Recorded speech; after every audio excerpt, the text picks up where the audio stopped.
good day to brew, baby. What is up, YouTube boy Millsy? Back from Hometown Commander. We're back for another episode of Millsy Brews, the show where I brew my version 1.0 deck list on the commander in front of us on my quest to outbrew your favorite Magic channel. We're continuing along our quest this week to brew all 4 of the holiday release Scene Box Lord of the Rings commanders. And today we're going to be talking about Gandalf of the Secret Fire. If you are just interested in the deck list, it's going to be down in the description for you. As well as I'd love to hear your opinion of the video as we go along down in the comments. I'd love to discuss it with you guys, but let's jump in. Gandalf of the Secret Fire is a 4-mana 3/4 legendary avatar wizard that says whenever you cast an instant or sorcery spell from your hand during an opponent's turn, exile that card with 3 time counters on it instead of putting it into your graveyard as it resolves. Then if the exiled card doesn't have Suspend, it gains Suspend. So I find it kind of funny, of course, that Gandalf, the Secret Fire, cares about suspending spells because, of course, we just got the whole timey-wimey pre-con for the Doctor Who that cared about putting time counters on spells and permanents. So off the jump, I wanted to kind of avoid it being a, Time Wimby 2.0 style experience. I wanted to try to separate the decks. I still think we can play some of the cards, and you're going to see some of them on screen already that are from that deck. But I think the big difference is I wanted to approach the deck with we are getting a chance to basically get extra copies of our spells by putting them in to exile with Suspend on them. That's going to mean 2 things. One, we're going to get second copies, which is great. We're trying to play a bunch of spells that we can gain access to that way. But number 2 is we're casting them from exile, and we're casting them for free from exile. So if we can take advantage of any spell slinging effects or anything like that, we want to try to do that. So that's what our goal of our deck is. We're going to play a lot of interaction, a lot of things we can play on our opponent's turn, put them into exile with the time counters on them, manipulate them if we want to, and then cast them again to either gain benefit, get rid of our opponent's things, or what have you. I like that it says instant or sorcery because there are ways to play sorceries on our opponent's turn. We're playing a couple of spells actually to let us cast sorceries at instant speed on our opponent's turn. That will help us do that more efficiently on our opponent's turns if that's what we want to do. Although I've tried to pick out mostly instant speed or interaction in spells so that we don't have to always rely on that. We'll almost always be able to take advantage of this. So starting down with the mana base, as I've talked about all this week, and as I talked about last week as we wrapped up Wilds of Eldraine type content, Doctor Who content. I tried my best. I'm going to try my best going forward, especially through Lost Caverns, and as we go into the future, I'm trying to make our mana bases a little bit leaner on cost. I think there are decks that justify fetches and shock lands and things like that. But I'm trying to make more manageable, mana bases that make more sense for most people and are going to have lands that are going to be easier to acquire and still give us the same level of accessibility. Here we are still playing the Triumph just because it's going to help with our check lands as far as them coming in untapped. But we're still playing with things like Mystic Monastery, Path of Ancestry, Exotic Orchard. We're still playing our, we're trying out Reflecting Pool in this one. Lands that are going to do us a lot of good. We talked about the check lands. We have our Innistrad lands. We have the commander come in tapped unless you control 2 or more opponents. We're trying out the filter lands in this deck. We still have Reliquary Tower, of course, since we are in a deck that can be drawing cards. And we're trying out the Pain lands just to see how they would go in a deck like this. And then a bunch of basics. Getting into the enchantments, we're not playing many because, again, this is a very spell-heavy deck. The ones we're playing, we want to work to our benefit. The first one we're trying out is Jeskai Suspend.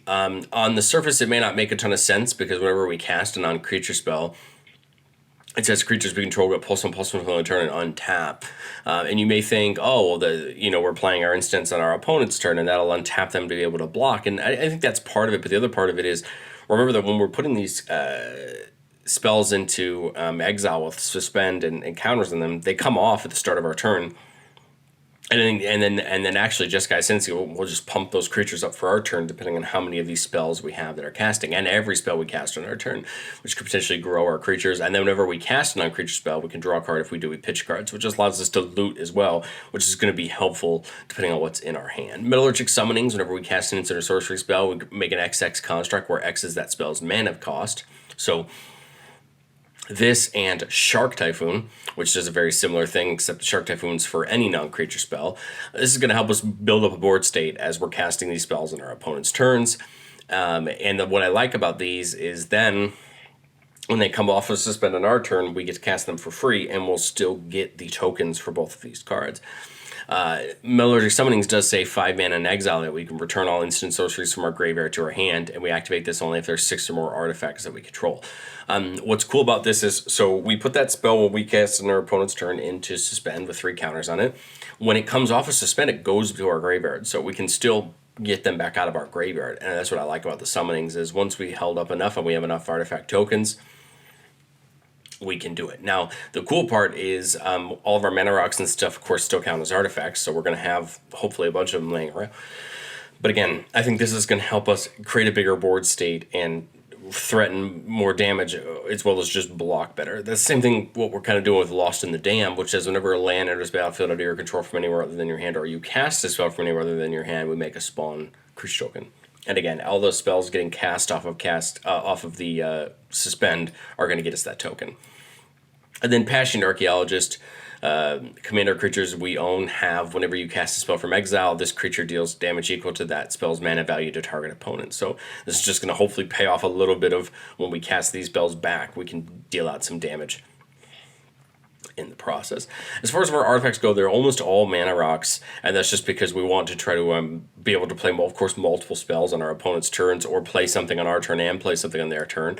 So Arcane Signet and, of course, Soul Ring are two kind of classic mana artifacts. Everybody's going to play these in every deck. We're adding all 3 of our talismans, allowing them to tap for colorless or tap for one of a select colors if we take 1 life. We're playing Chromatic Lantern to allow all of our lands to tap for any color, and it taps for any color. This is just going to allow us to play different of our spells that maybe have more than 1 mana pip of the same color or different colors. This will allow us to do that better. Decanter of Endless Water gives us no maximum hand size, just like that Reliquary Tower, but this one adds for a mana of any color. Felwar Stone is almost going to always get us a mana of the color we need, as most people in our format should be playing at least one of our colors. It's going to help for that. Midnight Clock is in here, number 1, because it's a mana rock, but number 2, I think it's going to help us because, let's say we don't draw anything that'll help us get our spells back out of our graveyard. Midnight Clock can actually shuffle our graveyard in our hand back into our library and draw us a fresh 7, which would allow us to get those spells back and play them again, which I think is beneficial when we're playing removal and value spells. And then Primal Amulet, one of my favorite artifacts when it comes to spell slinging decks. Instant sorceries cost 1 less to cast, and then whenever we cast an instant sorcery, put a counter on it. If there's 4 or more, we flip it over into Primal Wellspring, which is a land. It says add 1 mana of any color. When that mana is spent to cast an instant sorcery, we copy that spell, and we can choose new targets for the copy. That's very beneficial because when we're casting things like draw spells or removal, we're getting extra copies of them for the same amount of mana and just getting extra value. I think we could probably have a couple more mana artifacts, to be honest, but I do have a decent amount of draw, so I figured if we were to truly test the deck, right, we'd see how that ratio goes, and if we don't think we'd have enough, we'd probably pull in a few more mana rocks if that's what we determine to be the case. Well, let's get into a bulk of the deck, which is our instants. Again, Gandalf says instant or sorceries, but again, I think we're going to be more reliably able to cast our instants on our opponent's turns, obviously because of the speed restrictions. So we're going to see a big mix. We have some counterspell, we have some counterplay, we have some removal, we have some general value, we have some draw spells. I tried my best to push this out into a big mix if I can, to kind of give us a consistency of seeing a lot of things. So one of the spells I wanted to try to put in here were the charms. The charms are great because they're modal spells. I think modal spells become some of the best spells we can play in a deck like this, and we have plenty of them, because when we cast them the first time on our opponent's turn, we pick one of them, and then when we put the Suspend and come back off Suspend, we can pick another one of the modes, whatever's needed. So Azorius Charm says creatures we control gain lifelink to another turn, draw a card. or put attacking or blocking creature on top of its owner's library. I like Azorius Charm particularly for that third mode, putting something back on top of its owner's library. Remember, it doesn't have to attack us. If someone took a attack into an opponent, but with that opponent, that attack would be detrimental to us if it hit that opponent. We could always do that, or we could use it to draw a card. And then it gets put on Cascade. We're playing the pair of Big Score and Unexpected Windfall. Both of them cost an additional cost of discarding a card in order to play them, drawing 2 and creating 2 treasures. This will open up just more mana for us to use on our opponent's turns or on our turns to cast other spells. And again, just a little bit of draw. And then putting that back on Suspend once it's done is just going to give us then more draw in the future. Born Upon a Wind is a way for us to play a sorcery at flash speed if we want to. It says you can cast spells this turn so they have flash. I just realized I thought it said non-creature. That's any spells. We could play creatures, artifacts, enchantments. So that's kind of helpful because we could, if we had the extra mana and we wanted to kind of leave some of our mana up and bluff our opponents to think we have something, we could always, put in a creature at flash speed, something like that, and it draws us a card. So I like that. It's beneficial. It allows us to open up an option of playing something not normally when we could, otherwise you just draw the card. Brainstorm, classic blue draw spell. Look at the top 3, draw the top 3, and then put any 2 from your hand back on top of your library in any order. Get the most important things into our hand, leave the other 2 back on top, and then again, getting another copy of it is pretty cool. Clock Spinning, of course, just got that great reprint in the Doctor Who decks. We care about this here, of course, because it says choose a counter on target permanent or spin a card, remove that counter, or put another counter onto it. And we can buy it back for 3 mana. So what we can do here is use Clock Spinning to affect one of our other spells. Let's say we have a spell that we don't really want to use the next turn. Maybe we're on to our last time counter. We don't want it to go off yet. We could add 1 to it. Or if we want a spell to go off sooner rather than later, we could use 1 to remove a time counter from it. And if we pay the extra 3, we get it back into our hand as it resolves. That's pretty cool. And now my understanding of this buyback versus Gandalf's ability was we would get the choice, so we could stack the triggers. And so we want to put Clock Spinning back into our hand and not into exile, but we could do that as well. Counterspell, we do want some counterplay. Being in blue, counterplay is important in Commander. I don't play a ton of blue counterspells in my decks, and I don't play a ton of counterspells in general, but for a deck like this, I think counterspells become really important. The only bad part about playing counterspells is just a flat counterspell like Counterspell is when it comes off a Suspend, it's just going to fail to cast because there's not going to be anything to counter. Now we could just counter one of the other spells that cast off of Suspend, since when all of the spells off of Suspend come off at the same time, we choose what order to cast them in. But I think it's more often good to have the counterplay. This is counter any spell for 2 blue. We can leave it up and use it if need be. Well, another one of the first of our many kind of modal spells that we're playing, Cryptic Command. We can just counter target spell, but here we actually get to choose 2. So we can return target permanent to its owner's hand, tap all creatures our opponents control, or draw a card. What I like about Cryptic Command is if we're playing it on an opponent's turn, maybe we want to bounce something and tap or bounce something and draw. Whereas maybe when it comes back to our turn, we want to tap everything down and return something, or tap everything down and draw a card. So I like it because on the front end, it's going to give us value, and on the back end, when it comes off of Suspend, it's going to give us value. Delayed Blast Fireball just made a ton of sense to me. I know I'm kind of the infamous token player in my play group, but a lot of people like token decks. A lot of people like go wide decks. And Delayed Blast Fireball just giving 2 damage to each opponent and each creature off the first cast doesn't seem like a ton, but when it comes off of exile, it does 5 damage to each opponent and each creature they control. And that could wipe an entire board depending on the situation we're in. And the cool part is we could still foretell this the first time. We cast this out of our hand and then get the copy of it, or we could go the foretell route if we want to. We don't have to just cast it on our opponent's turn and get the value. We could still foretell it to get the value, depending on the situation we're in, although I think it makes more sense to try to get it on the Suspend. But the cool part is by foretelling it, we get the cast from exile, since when we foretell it, we put it into exile. Everybody Lives, one of the more expensive cards in the Doctor Who set. This one makes a ton of sense because we may not always be driving the game, but we want to be able to influence it. It says all creatures gain hexproof and indestructible until end of turn. Players gain hexproof until end of turn. Players can't lose life this turn, and players can't lose the game or win the game this turn. This is an important card because it's kind of a fixed and better Teferi's protection at the same time, depending on the situation. It's an odd card. It's odd. It's worded very weirdly, but it's a very good card depending on the situation you're in. And what's nice about it is we can use it on somebody else's turn and then even get it back on our turn. If we need it, we can manipulate the counters, hopefully with some of our cards if need be. But to me, this is a card that we will want to have in certain scenarios just to help us in the moment in time. Flame of Anor, of course, we see Gandalf on this card. Choose one if we control a wizard. We could choose two, so if we have Gandalf out, of course, like we hope to, we're going to be able to choose two. Target player draws 2 cards, destroy target artifact, and 5 damage to a creature. So more often than not, I see myself choosing the first 2. Artifacts are pretty rampant in our format. I'm sure there's always going to be one for us to destroy and get those 2 extra cards. But if we have a middle-sized creature on our opponent's board we want to take out, we can get that 5 damage through. Frantic Search, draw 2 cards, then discard 2 and tap up to 3 lands. I like this because this can actually, depending on what lands we're untapping or what's going on, it could allow us to play another spell. If only a couple lands are up and other ones are tapped, we get to choose the right ones, and maybe it allows us to cast another spell on the turn we cast Frantic Search. But again, draw 2, discard 2 isn't a bad ability when we're trying to dig through our deck for better things. Fury Charm. This is a card I saw all over the place when it came, when Timey-Wimey first got announced and these kind of suspend mechanics were coming back.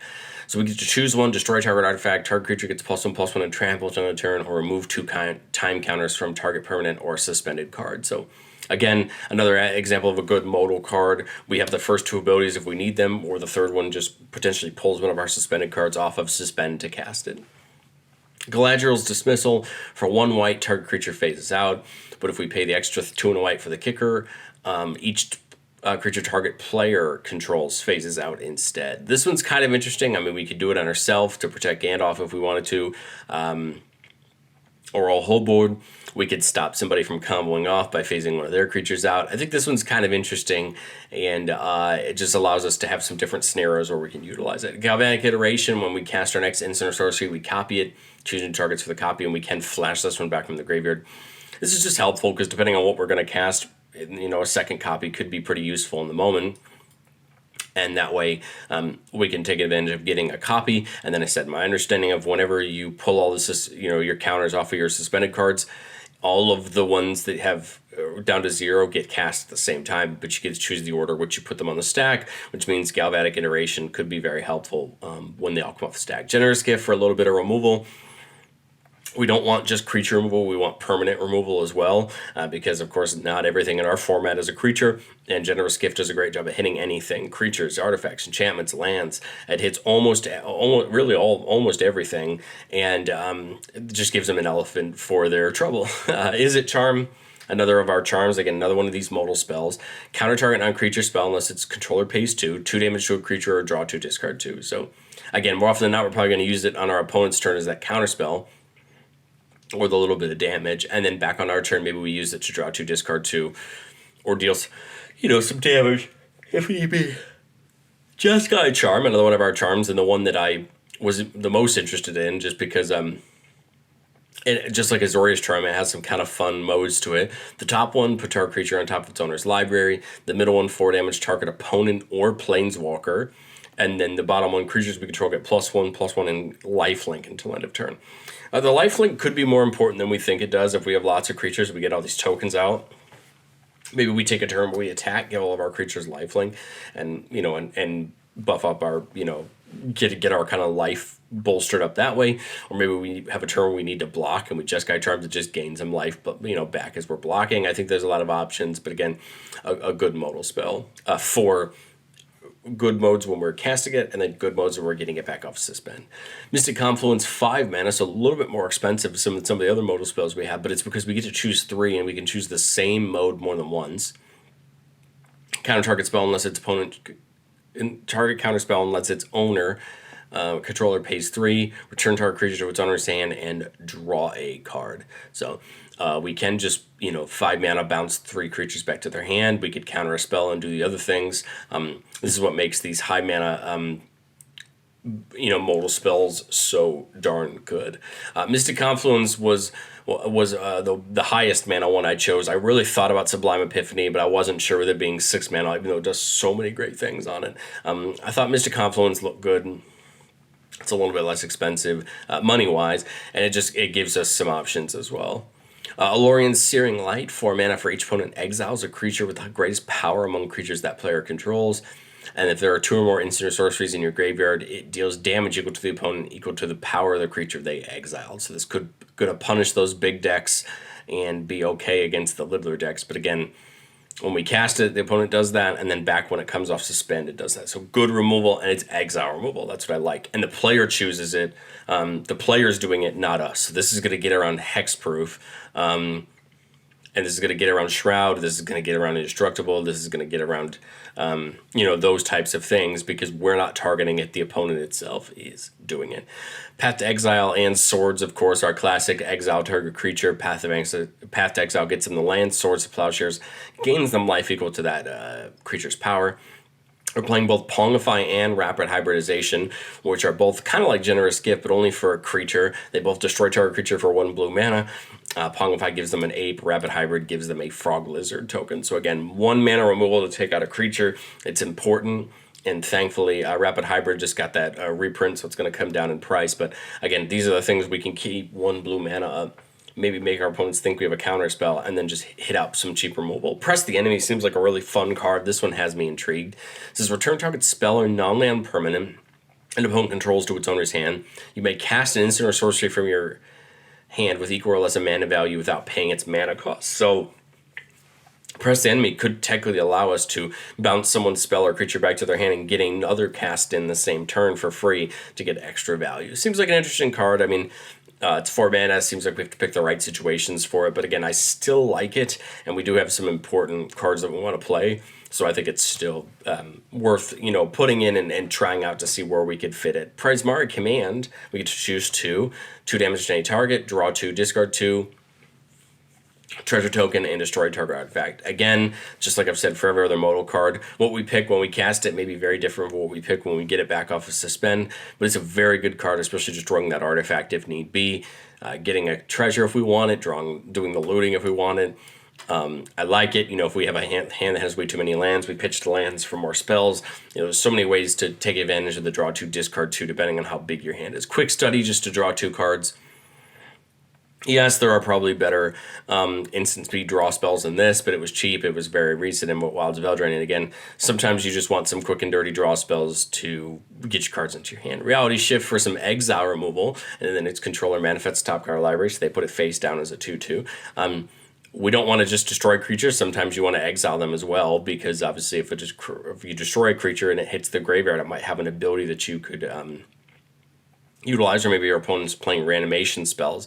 So sometimes exiling a creature is just as important as destroying it, or even more important, depending on the deck you're playing. For some decks, destroying it is just as good as exiling it, because your opponent may not be playing ways to get it back, or it may be their commander, so it's just going to go back to the zone anyway. But there are going to be situations where exile removing is just as important as destroying, if not more. So we want to make sure we have our options. Reverse the Polarity from Doctor Who is a card I'm pretty excited about. I think one's kind of interesting. So when we cast it, we get to choose 1, counter all other spells, switch each creature's power and toughness till end of turn, or creatures can't be blocked this turn. I like the bottom one because I see a world where we have a half decent board state of these tokens and our creatures, and this comes off a suspend, and we know we're going to get maybe we have our Jeskai Ascendancy down that's buffing all of our creatures every time we cast a spell. We reverse the Polarity, choose creatures can't be blocked this turn, and maybe we take a big hit into our opponents for that. Not too many sorceries, but we're playing some important ones. All of History All at Once and Wibbly Wobbly Timey Wimey are from our Doctor Who deck. All of History All at Once has time travel. It says for each suspended card you own and each permanent you control the time count on it, you may add or remove a counter, and it has Storm. So this is going to be a lot more fun of a card when it comes back off of suspend than when it goes into suspend. But every card we have on suspend, choose either put one on or take one off. And then Storm, every spell we cast before it, the copy of it we get to this, we could potentially pull all of the rest of our spells back off of Suspend, depending on how many spells we have and how many counters they have. Of course, how many are there. Seems like a fun card, and Storm adds a lot to it. And we will be we just time travel once and draw a card. So that is a sorcery. But again, if we play it on an opponent's turn, we can get up into Suspend. Call Forth Tempest is a card that I've had a ton of fun casting so far, and we want a big board wipe, and I think Call Forth Tempest is our choice for that. It has double cascades. When we cast the spell, we exile cards from the top of our library until we reveal a non-land card with mana value less than this spell's mana value. We could cast it for free, or we put it with the rest of the cards on the bottom of our library. And it says it deals damage equal to each creature your opponents control equal to the total mana value of other spells you've cast this turn. It's everything but Call Forth the Tempest. So we cascade. Hopefully we hit into a bunch of things, or we cast something before it, take a bunch of damage to our opponent's creatures. We can maybe even clear the way, or just deal with a big board state. I doubt we'll probably do this on someone else's turn to get it up on a Suspend, but this is just one of those cards that's going to feel good to do on our turn to deal a bunch of damage. And I would guess probably just clear the path, right, when we go to attack through. Felbeath's Shriek. Each opponent chooses a creature they control, tap, and goad the chosen creature. So goad means that until our next turn, those creatures have to attack if able, and attack an opponent other than us if able. And we can splice this onto an instant or sorcery. So it says as you cast an instant or sorcery, you reveal this card from your hand and pay the splice cost. If you do, add this card's effects to that spell. So my understanding of how the splice would work is if we did do this, if we did splice onto an instant, we played under our opponent's turns, both would just go into Suspend if Gandalf is out. But again, could be important. Goad creatures our opponents control. They get the choice, which could be a little bit unbeneficial to us. But again, if they only have one creature, then we know we're going to do a lot. Gandalf's Sanction deals X damage to target creature, where X is the number of instant or sorceries in your graveyard. Access damage is dealt to that creature's controllers instead. Again, we're going to be putting them in Suspend, and they're going to be going into our graveyard, so we're going to have a ton of them there, and I think this is going to end up dealing a ton of damage. Mists of Lorien says return target non-land permanent and each other non-land permanent with the same mana value as that permanent to their owner's hands, and we can replicate it. So we can pay a blue and choose new targets. Mists of Lorien is kind of an odd card, but what I like about it is remember that all tokens have a mana cost of 0, and you just add up the mana amounts on top of a card. You do this for 2 mana, hit a token, and every token's going back to someone's hand. They have a lot of creatures with maybe 2 mana, 3 mana value. Again, pick it, everything bounces back to the hand. It's not just creatures, it's all non-land permanent. So artifacts, if someone has a lot of 0 or 1 mana cost artifacts, you know what to target. Bounce everything back to the hand. Again, this could be really good depending on when we cast it and what we have access to. But again, this is more than worth doing it at sorcery speed, because we could probably just deal with an opponent's entire board if we have the right overlap of costs. Preordain, scry 2 and draw a card. Again, just allows us to load our hand with some more things and prepare for our opponent's turns when we're hoping to cast our spells.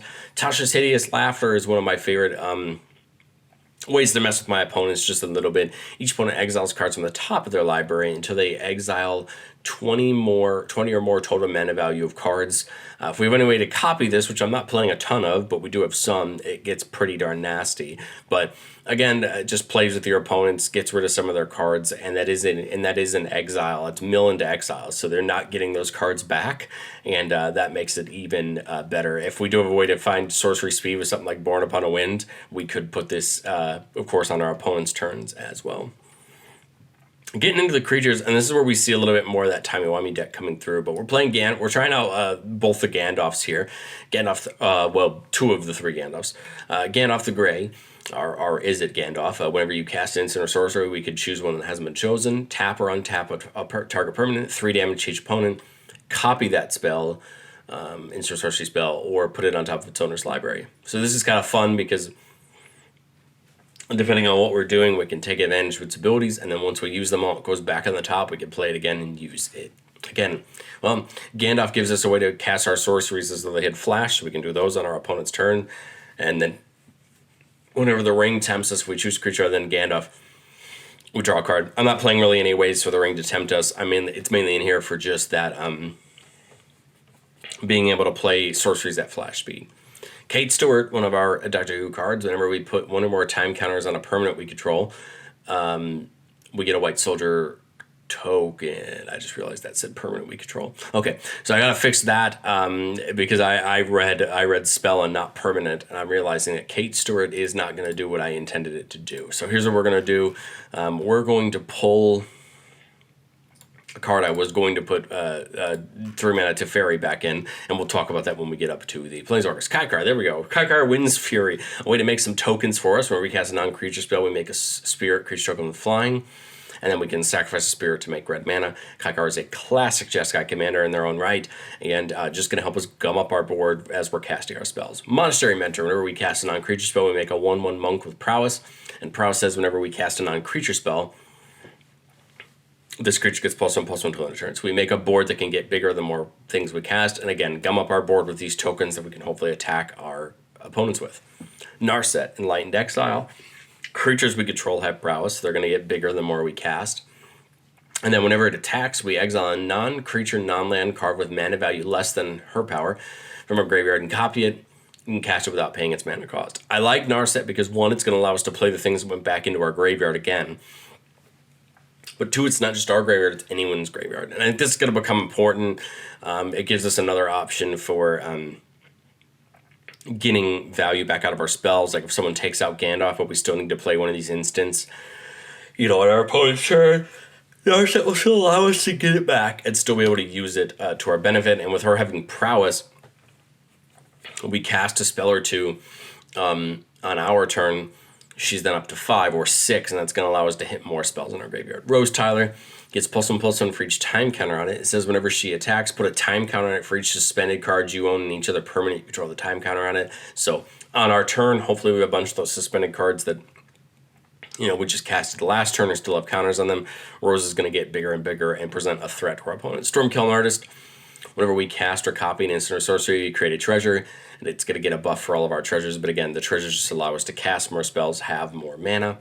The Ninth Doctor says whenever it becomes untapped during your untap step, you get an additional upkeep step after this step. So what basically means is we're going to remove 2 time counters per turn instead of 1 on our upkeep, and that's going to help us get our spells back off of Suspend quicker.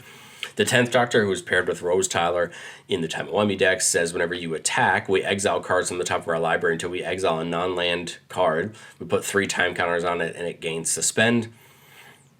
This is going to allow us to get more cards into Suspend to take advantage of some of our, casting them off of Suspend. Remember, with the Suspend, we don't pay the mana cost when they come off, so we could potentially cheat some stuff out this way. And this says non-land, so this can hit creatures and artifacts and enchantments too, not just spells, just for instance sorceries. And then for 7 mana, we time travel 3 times at sorcery speed. So just like the All of History and Wibbly Wobbly Timey-Wimey, we can do this for 7 mana on our turn. Add counters if we don't want spells to go off just yet. Take off counters if we want to do them right away. And then Wizards of Thay has myriads. Whenever it attacks, we get a copy of it attacking each other player. Instant sorceries cost 1 less to cast, and we can cast sorcery spells as though they had flash. We're trying to stack up these ways to get flash for all of our sorceries as well. And then I'm trying out 3 Planeswalkers because I like Planeswalkers. I find them beneficial in Commander when we can play them. And there's 3. There was 2 primarily, and then 1 that I was wanting as well here in the deck. The first and one of the ones I really wanted in this deck was Chandra's Hope Speaking. It says whenever you cast an instant or sorcery spell, copy it. You may choose new targets for the copy. It only triggers once each turn. Well, if we play something on our opponent's turn, that is that turn, and so we'll get the copies. The +2 gives us 2 mana in any combination of colors. +1 looks at the top 5. Until the end of our next turn, we can cast instant or sorceries from among them. And then the -X deals X damage to each of up to 2 targets. But again, we're mainly here for that static ability. Basically, every turn we're going to get that first spell copied, and it's going to be really good depending on what we cast. Well, I want to try out the new Quintorius because we're casting so many. We're going to be casting so many spells. We're trying to cast spells from exile. Why not take advantage of it? The way I looked at Quintorius canned here was kind of the same way I look at a card like Professor Onyx in my cast deck. It's something where Professor Onyx says whenever you cast or copy an instant or sorcery, each opponent loses 2 life and you gain 2 life. Well, Quintorius Can says whenever we cast a spell from exile, it deals 2 damage to each opponent and we gain 2 life. So hopefully we can take advantage of that static ability, even before we use anything from Quintorius. But he has some cool abilities. The +1 just makes us a token, which we can use to defend ourselves or attack with. The -3 says Discover 4. So Discover is Ixalan's mechanic, kind of like Cascade. The difference is, so just like Cascade, we would exile until we reveal a spell with mana value 4 or less, but the choice is simple. We can either cast it or put it into our hand. And that's nice because if we don't want to cast it right now, we can put it in our hand and save it for later.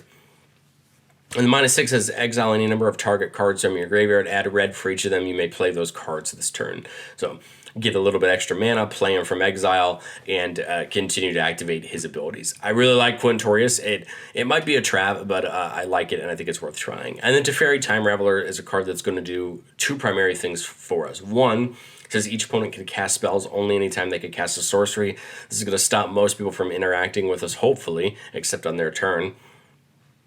And this is even going to shut down counterplay because they can only cast spells, or they can cast a sorcery, which means so sorcery speed is on your main phase on your turn when the stack is empty. So as soon as we cast a spell, they can no longer respond when Teferi's out. The +1 allows us to cast sorceries as though they had flash. There you go. That's the main reason we'd want Teferi. And the ability to return up to one target artifact, creature, or enchantment to its owner's hand and draw a card. Now, we could bounce our own thing if we wanted to, but more often than not, we're going to bounce our opponent's things. Well, guys, that's my shot at Gandalf Suspend. Let me know what you think of Gandalf of the Sacred Fire, a Secret Fire, down in the comments. This is a deck that I found kind of intriguing. I actually put 1 or 2 cards from this deck on my short list to add to my timey-wimey list to see how they would do over there. Let me know what you think, and I will catch you guys next time.